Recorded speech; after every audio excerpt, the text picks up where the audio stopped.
very well, and welcome today. I hope it doesn't rain. I think the best thing to do, I saw Dr. Mercola, and I've been to hundreds of seminars, and what he said was just bullet points. Write a little bullet point down, because you can't possibly take notes on everything. But if you have a specific question or something that you think of during the seminar, because I really can't take questions during, it's going to mess up my flow, but that's a great suggestion, because no one's ever said that in all the CE I've taken, because you're trying to take notes and it doesn't work. And then you only retain a certain amount of what I'm going to say anyway. So the things that are important to you are the things you should note. Or something that's totally you don't understand and it doesn't make sense. So the first thing I wanted to talk about was the history, just a really brief history.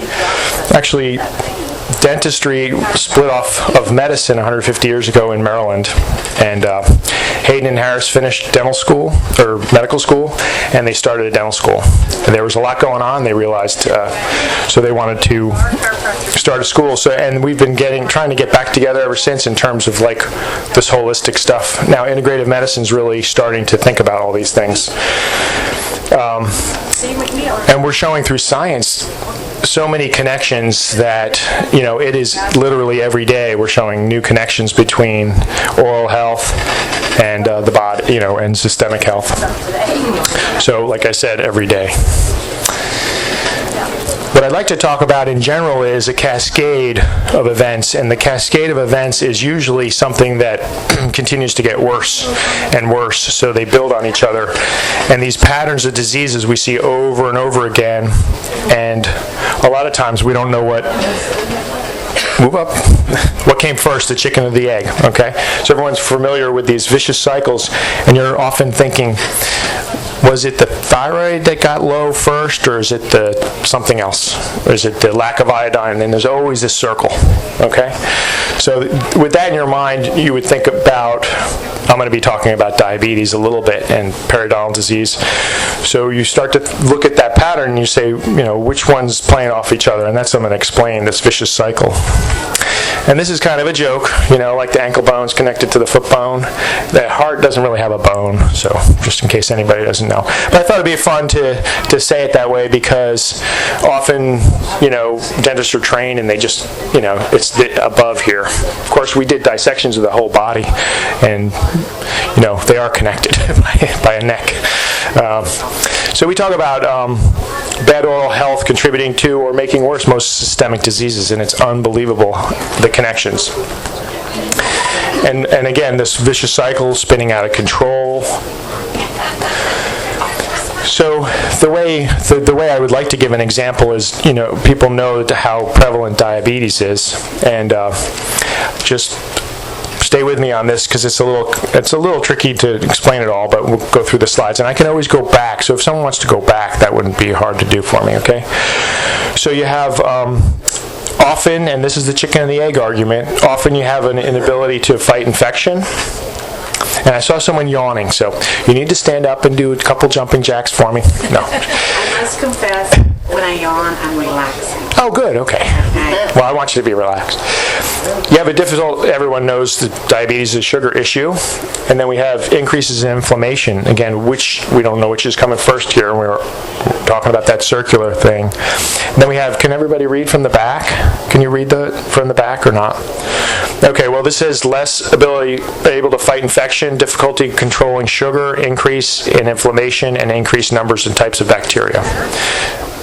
And this can be really complicated, and I could talk about it for 2 weeks, but we're going to try to make it simple in 20 points, this cycle, okay?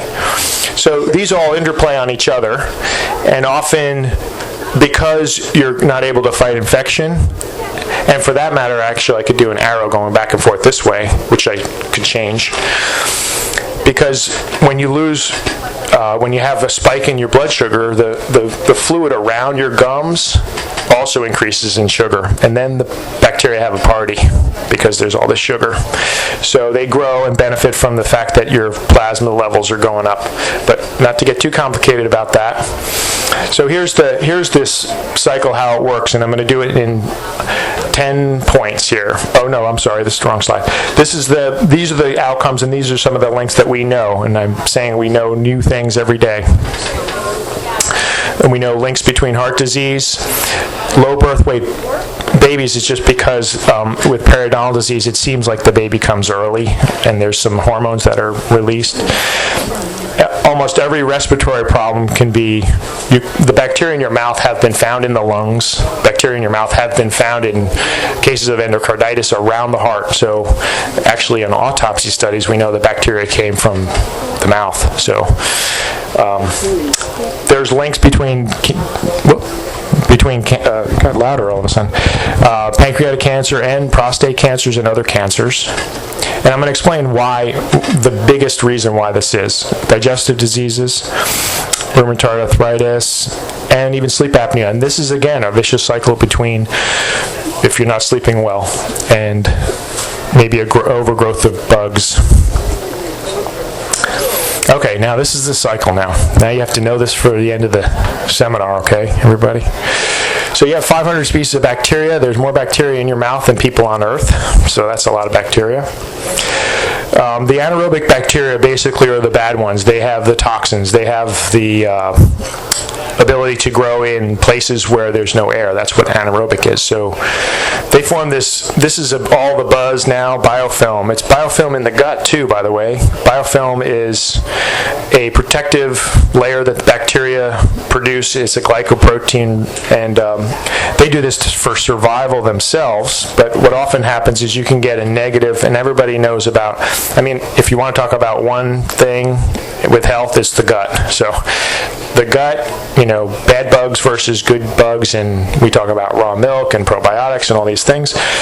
So this biofilm forms in the mouth, and the immune system's trying to attack that. So what will happen is, of course, your immune system's sent out to go after the bugs, and we start to get inflammation. That's the response to the bugs and bacteria. Blood flow, inflammation, and more fluid. Okay, that's the immune system coming in. Now, they develop a pocket, which is what I was saying, an anaerobic situation. Bugs go down the side of the tooth. There's a pocket or a virtual pocket formed where bacteria grow, and that's what periodontal disease is. And I know it's early, but you're going to see a slide of periodontal disease, so be ready. I'll warn you ahead of time. Okay, and we're learning that in distant sites in the body, this actually will affect distant sites, and I'll try to bring it around to that next slide here. What will happen is actually the bacteria will be in the bloodstream. And in fact, if you go to an integrative medicine doctor and he does a needle stick and he looks at the blood, he can see yeast from the gut, and he can see bacteria from the mouth in your blood. He can see white blood cells, obviously. So what happens is there's enzymes that are released, and we're trying to fight back. So these cytokines, and there's many, many different cytokines. That triggers the inflammatory response. My computer's being slow. And that's the primary link, I think, besides free radicals, which I'll explain later. Cytokines and the production of some kind of immune response is why all this stuff's linked. So in periodontal, if you have inflammation in your body and you have a C-reactive protein increasing in your liver, which is the new thing that they're looking at, we know inflammation is all over the body. So, and again, this is the vicious cycle, which I tried to illustrate earlier.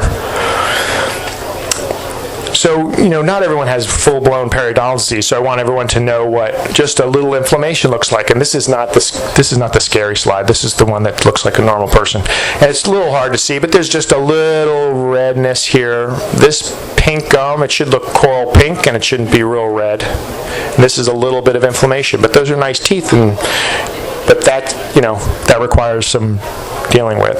And here's another example. A lot of people have around a filling possibly and a little bit of bleeding there. So because I'm preaching to you guys, everyone probably knows about oil pulling, or if you don't know about it, I can explain that.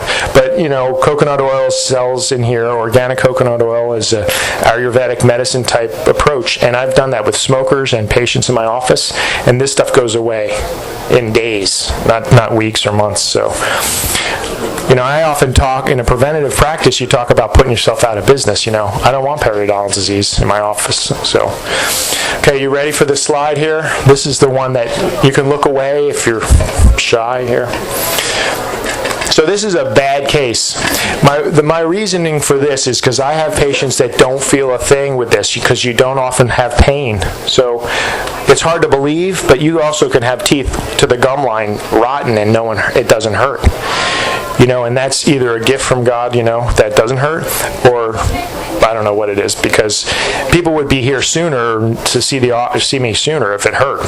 The reason it doesn't hurt is because this stuff drains, and I hate to say it that way, but everything drains. There's no pressure, and it's not trapped, so it continuously drains. That's how you get in your lungs and your stomach and all those things. So anyway, someone will come in the office like that, and we never, I want to say Dr. Klister and I, she's my associate, we never judge people because they have a poor oral hygiene or a poor oral condition. We don't know what their circumstances are. We don't know where they come from. We don't know if they were even told. A woman told me she was adopted, and her adoptive parents didn't talk to her about her menstrual cycle, so if you're not going to talk about that and not brushing your teeth, so some people don't get educated early on.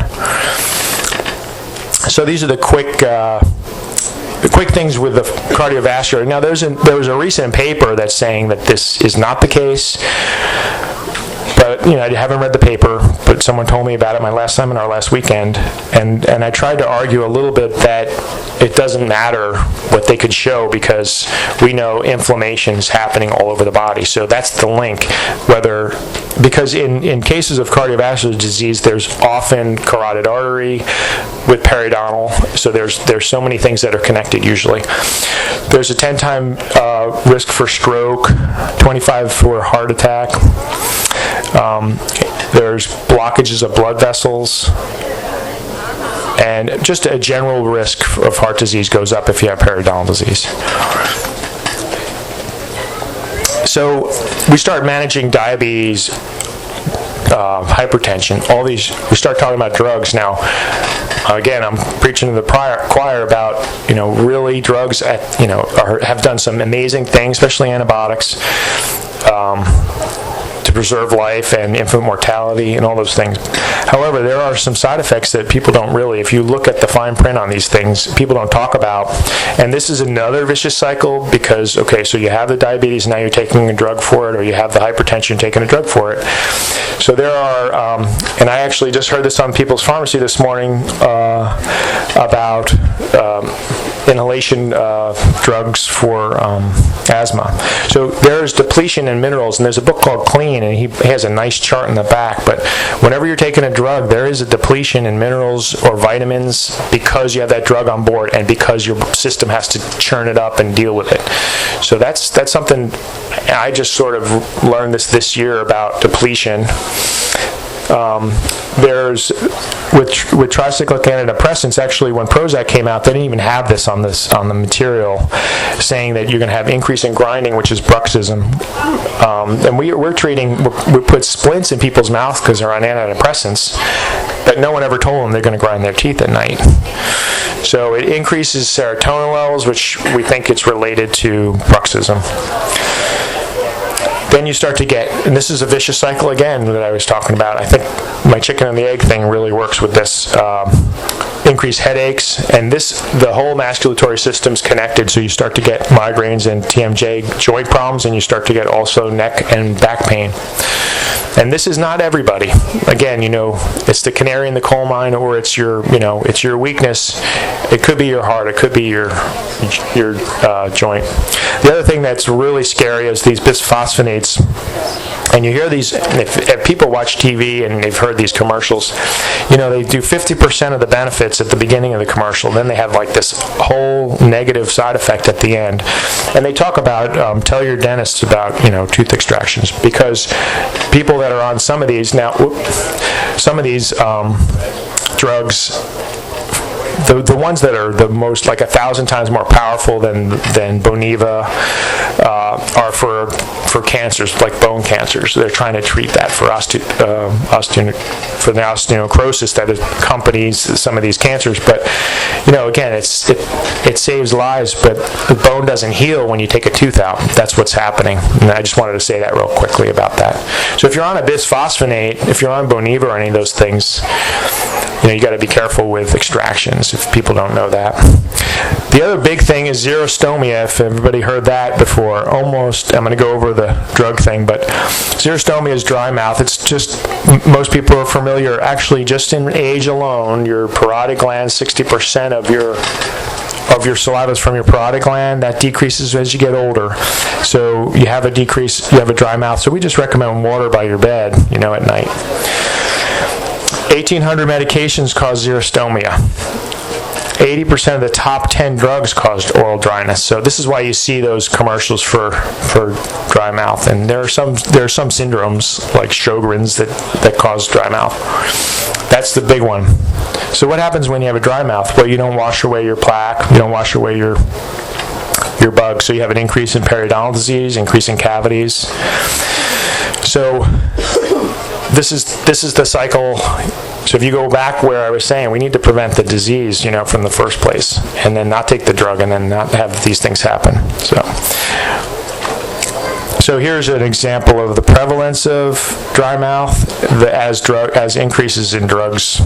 And everyone's on a polypharmacy, not everyone, but as you get older, and actually, I don't want to bash too many people because I'm being recorded, but the FDA, I don't know if they're helping sometimes, but there have been CEOs of drug companies that say they want to have everybody on one or two medications the rest of their life. So that's a little soapbox about that.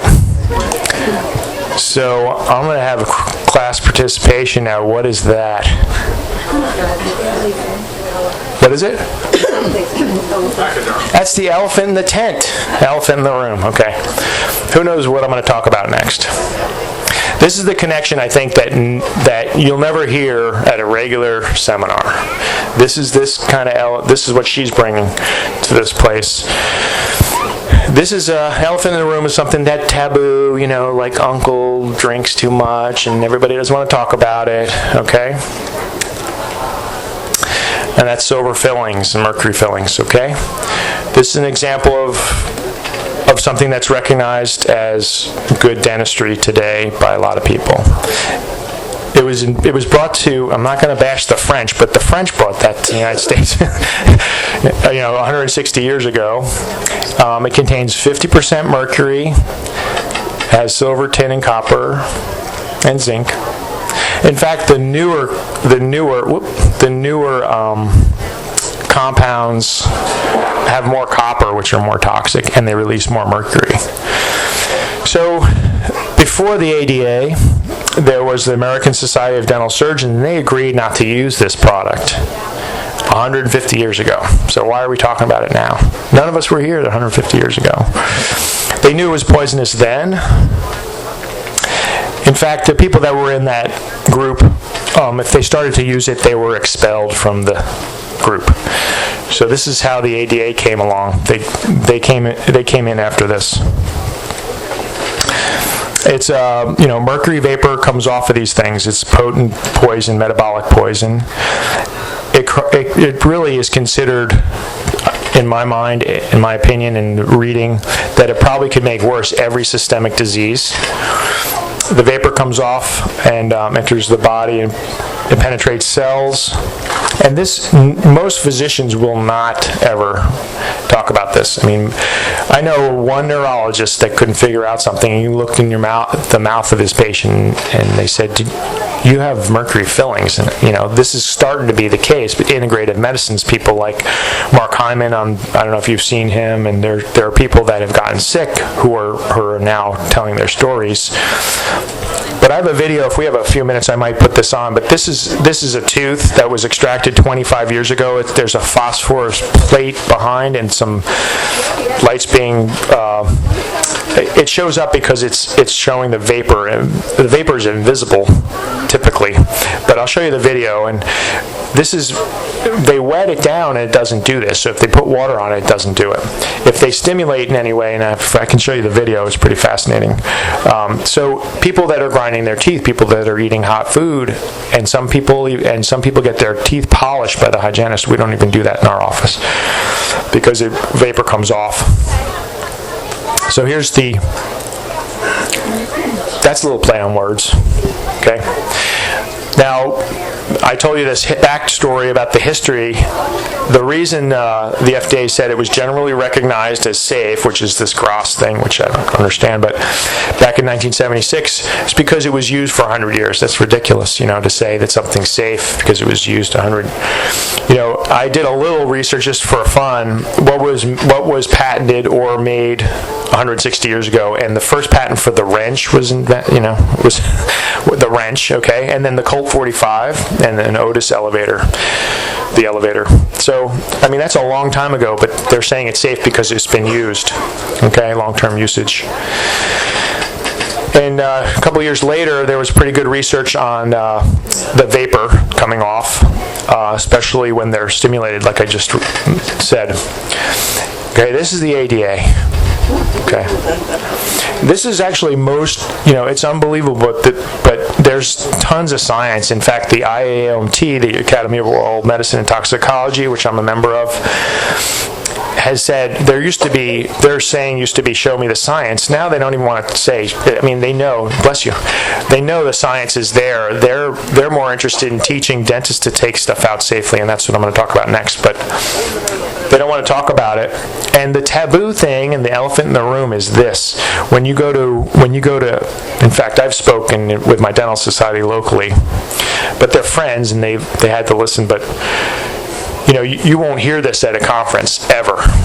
You have to go to the special conferences where they're talking about this.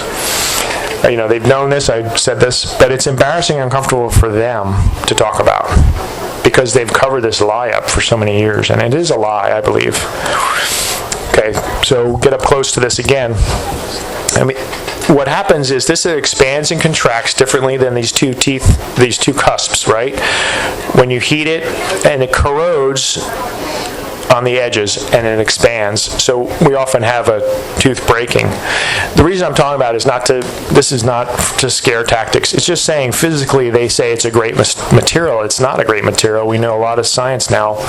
What we want to do, what's better is to bond these two cusps together with bonding material if we have to do it at all. We try not to do it at all. We want to cure all this stuff, and we want you to oil pull, and we don't want you to have cavities. But if you're in this state, what we want to do is bond these teeth together, because if you have a filling put in like this, and originally they called it extension for prevention, so they took it. If everybody knows what a tooth looks like, the grooves, they went right through all the grooves and opened it up and then put this in, because they didn't want you to get further decay, which that's the logic of that now is in our minds. And most dentists agree not to do that now. They'll go after the decay only, but what's that? That's the brain in the tent. Okay, this is the worst connection, I think, because this is one. A lot of the autopsy studies in Europe showed dentists had astronomical amount of mercury in their brain, and there is a correlation between the mercury in your mouth and the levels in your brain. That's been shown in some different studies. So here's, in 1990, a great controlled study was done, and it was done with sheep, and then the people said that were on the other side of the argument, they said, sheep grind their teeth, so that's why the mercury's all over the body. So they did a monkey study, and monkeys just chomp down. So it showed they travel all over, and they use radioactive mercury in a filling, and this is showing, it's kind of hard to see, but that's the monkey head would be here. There's the jaw, and you can see it disseminates all over, but this is the kidney, intestines, and it was sad, but you use animals to learn things. But they sacrificed pregnant sheep, and they did it at various times. And it was in the cord blood first, and then it was in the baby. And when the baby was born, it was in the liver of the baby. So, moms have a lot of guilt already. But the first exposure of mercury is through your mom, usually. And if you're nursed, you have an abundance of it.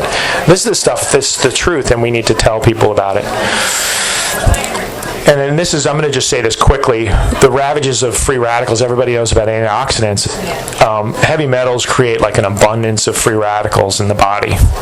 I'm just going to give a quick example. Do people know what a mitochondria is? Everybody know? The powerhouse of the cell makes ATP. I mean, there's the kids that are running around like crazy, they have a lot of ATP, a lot of mitochondria. And they think it's like the reason why we age. We have less and less.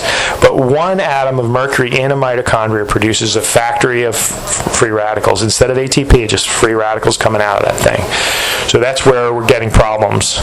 So every disease, free radicals are implicated. And they're small here, but arthritis, asthma, every disease.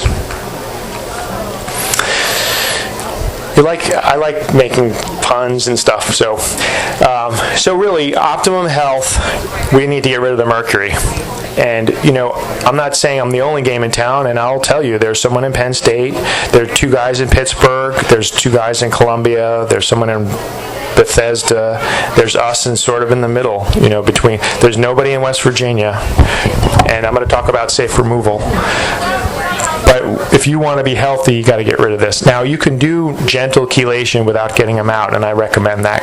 I want the liver health. I want the liver working. I want the bowels working and the kidney working before I take fillings out. I'd like to. I've had women say I don't go to the bathroom except for every 10 days, so I'm not going to take fillings out on someone like that. So, this is not my work, but this is what we can do in our office, and I'm going to show you the apparatus we use, but it just looks prettier. I mean, it just looks nicer. Sure. Now that was bonding. That's composite resins, yeah. And they have their downside too, I'll be honest about that. We're trying to get the lowest bisphenols we can get, and that's the one that you always hear about. But most plastics have bisphenol, and there are some that we use something that shows, how am I doing on time? You're good. Good. So it does have aluminum too. But that's why we talk about not getting cavities in the first place. So we're, dentists have been great even about prevention. So over the years. So mercury-free dentist, which I am, and you also want to say mercury safe, and the safety part of it is what I'm going to talk about here next. The conventional dentists will cut a filling out, do a crown, with no regard to the plume of vapor that's coming out that they're exposing themselves, their dental assistants to, and their patient. And it's ongoing, and if you there are devices that are in factories where they make light bulbs and things. If an exposure took place in a factory, there would be a whistle would blow if that mercury hit over a certain level. That's done every day. If you're cutting a filling, that's done every day. So you couldn't go back to work for a week for one exposure, and we do that constantly. So mercury safe dentists, we've devised all these strategies to reduce the amount of vapor, and protecting the patient is really important, but from an OSHA standpoint, which the OSHA is that, the things that have come about because we had kids coal mining, things that weren't supposed to happen. So what we do now is, this is actually a product that in cases, this is a silicone and this is a non-latex. We even know that this is the science. We even know vapor goes through latex, so we wear non-latex gloves. And we sometimes put on a rubber dam, sometimes we don't. A rubber dam goes over the patient's mouth where we're working, and sometimes people don't like it because it's claustrophobic. It can be. So what we do is we isolate, and when the drill's put here, all the material goes up, or as much as possible. I just said that, that most dentists don't care. That's not me, but I wear a mask like that. But I tell patients before I come into the room with that on. We talk about the whole thing in the consult, and we talk about the money, we talk about everything. We talk about our protocol. So here are some of the tools. I have this in my office. I have a board that shows all this stuff, but it was too windy to put up. But this is I know it looks like Dr. Seuss if anybody read one of them, but it is a HEPA filter in there, and then there are sulfur groups in here. And that's kind of the reason why mercury is damaging. It goes after sulfur groups, like on amino acids in the body. So methionine and it distorts proteins and enzymes. And it's grabbed up by this filter. And we also have a negative ion generator across the field of where we're working. And mercury gets plated to the wall. And actually ours is pretty clean, so I think this is working well, and this is working well. And we also have a separator in the basement for the environment, and it cost me $600 a year to just get that thing recycled. But I think it's worth it because I'm doing, something for the planet too. And this just shows a study that was done that showed the mercury levels go up when you're not taking all these precautions. So there's lots of science, and I don't want to bore people with all the science, but thank you. I found this on the internet, isn't it? Obrigado, that's Portuguese. And I have some brochures and cards, and we have a website and email. And there's never a dumb question, because this is stuff that maybe people haven't even heard. And so what I want you guys to be are people that tell other people about this. And my friend came up to me and said, "Do you know?" And she's a patient, and she went to a seminar on nutrition, and someone brought it up. So and with the internet, it's all over the place. And I don't know what time it is, how much time I have here. I only have a few minutes, but let me just show you let me show like a little bit of the video, and then I'll take questions, because I think that would be good for people to see. I can take questions while I'm waiting for this thing to load. You was talking about the coconut oil, Aragon seeds, coconut oil. Yes, ma'am. How do you use that? The question of coconut oil is great. I try to tell every patient about it. Okay, here's really the volume isn't important to hear this, but what he's showing is different ways to stimulate this. And they actually put heat on it, which is, people don't like to see that, but I think it's a good illustration of how much comes off. It's telling you some of these, all the science is there. So, if we can multitask, I'll tell you about you take about a teaspoon on a spoon in the morning, and you just put a blob. It's a little rich in the morning, I would agree, but after you do it a couple times, then it's pretty easy to do. This is that sheep study.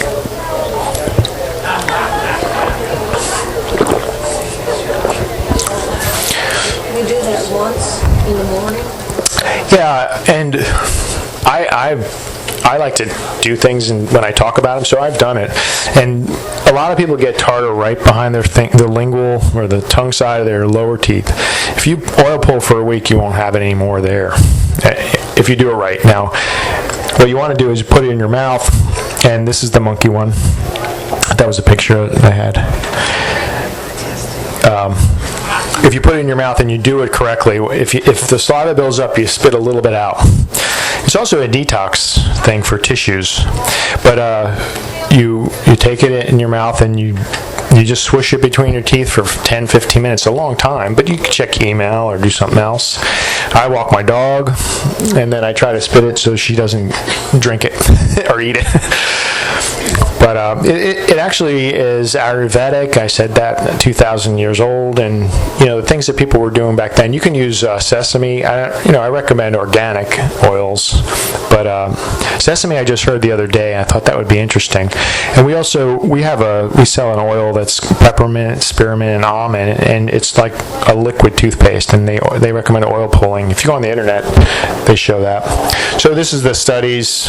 This is the research, and I just think I think that's pretty interesting. Thieves is pretty cool. They have I think the ingredients are all known. I don't think it's anything special, but it reminds me of Christmas. I like yeah. I have a problem. I had a bridge put in when I was 17 years old. The tooth became infected and swelled up. So I have had it all this duration, and now one of the teeth in that bridge has an infection in it. Yeah. I have tried like 707, which is an Amish. Right. I have tried these oils, tried any plaques. I've tried all kinds of things to try to calm down the tooth so that I don't have a root canal, because I'm hearing so many stories about root canals not being good. Well, I don't think you're going to reverse that state of affairs, that deep, especially if it's underneath, you can't get to it. So I could talk to you about that more specifically he's showing how it's a vicious cycle again when you put an amalgam in the first place. So that's what we try to avoid. And there was a New Zealand study that said if you put an amalgam in the center of a tooth, eventually in the lifetime, we'll need a crown. So that's why we'd like to avoid that. And the other thing was showing the lead. You can find lead studies all over the place, and we know if you're in Maryland, I'm in Maryland. There are lead paint requirements and lead abatement issues, and they have to get trained. That's sort of what I would say. That's analogous to how I deal with mercury. Is I isolate, cool, and watch the particles. Can you use this procedure on rather large amount of filling? Yeah, and I'll tell you something about the technique.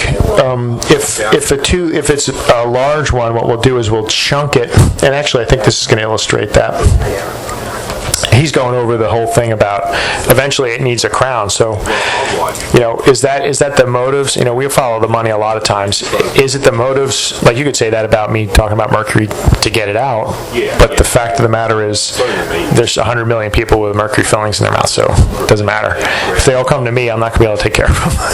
But so now we're talking about limited, like trying to seal the tooth and preserve it instead of having this thing happen over time.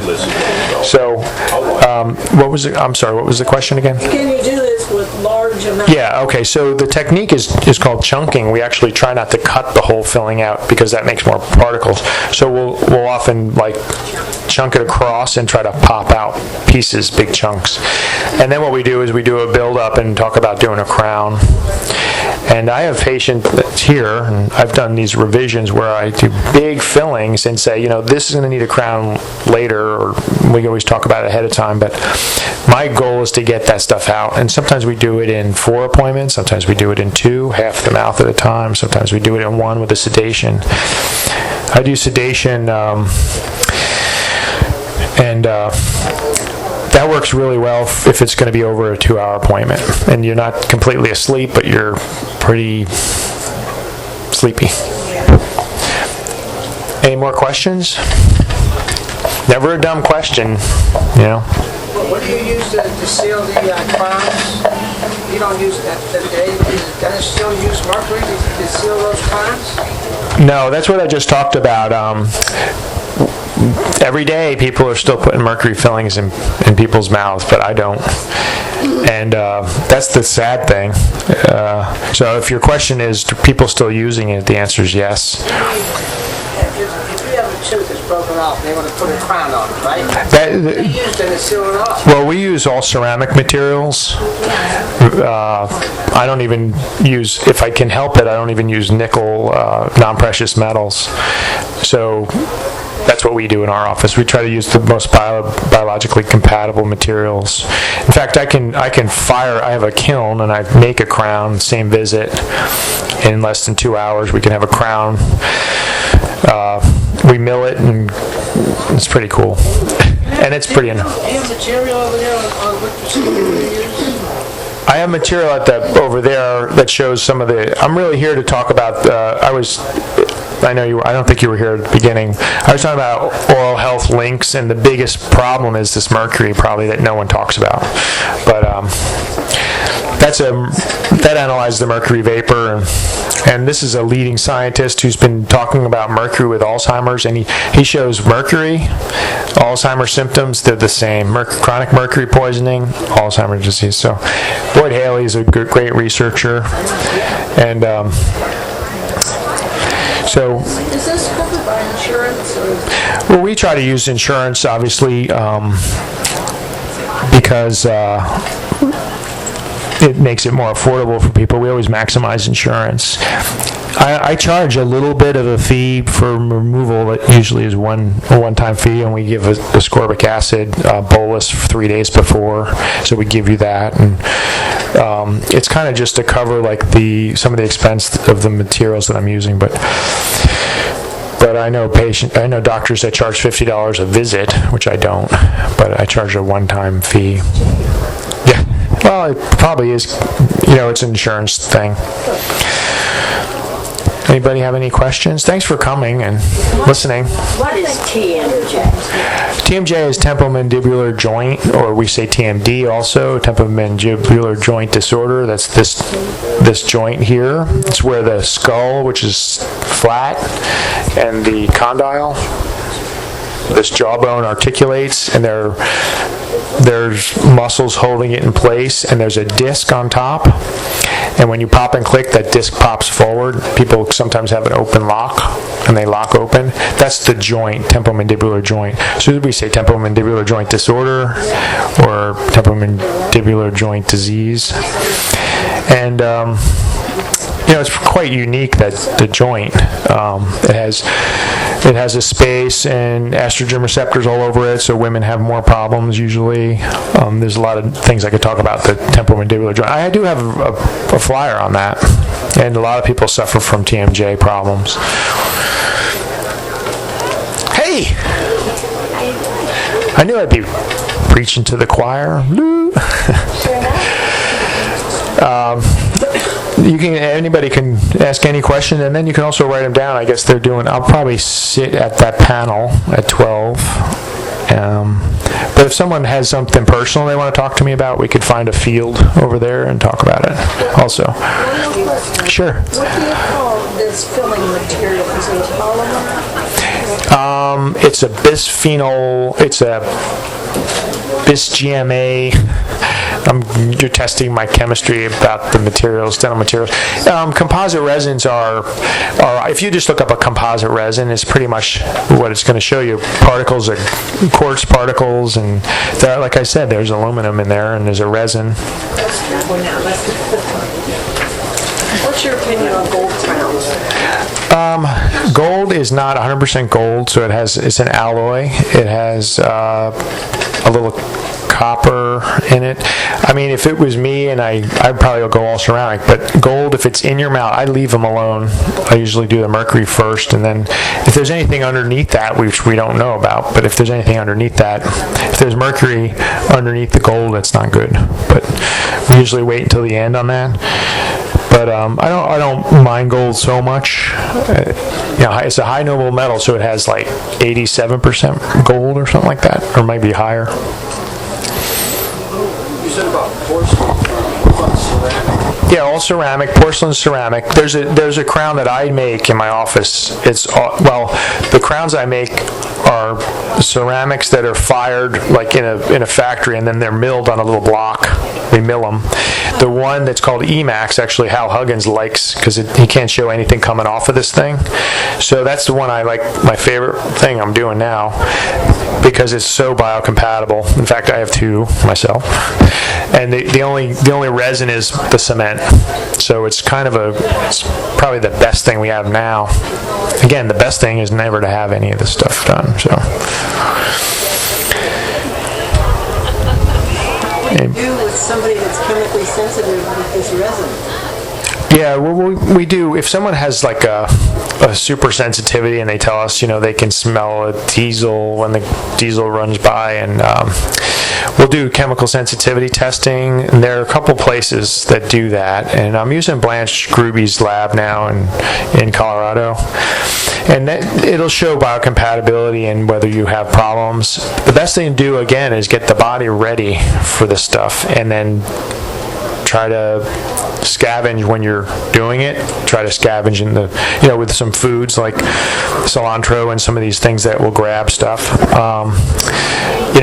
Having it in your body is one reason why you have sensitivities, because it affects your immune system. So it's kind of like that whole vicious cycle again. Try to get it out, but when you get it out is when it's really important. How you're doing it, and because there are people that are getting these things out, they just want them out, and they go and run somewhere and get them, and they get sick, and they go downhill, and they get MS, and there are cases of that. I'm not saying everybody does, but it happens. You're from Cumberland. No, I'm from Springfield, West. Oh, okay. I thought you looked familiar. You had a question earlier. Yes, the question on there Thanks for coming. about having a child after my mouth looked like that, because when I was in depression years, my mouth was always mercury fillings, and when I was 19, I lost all my teeth, but I had a child before then.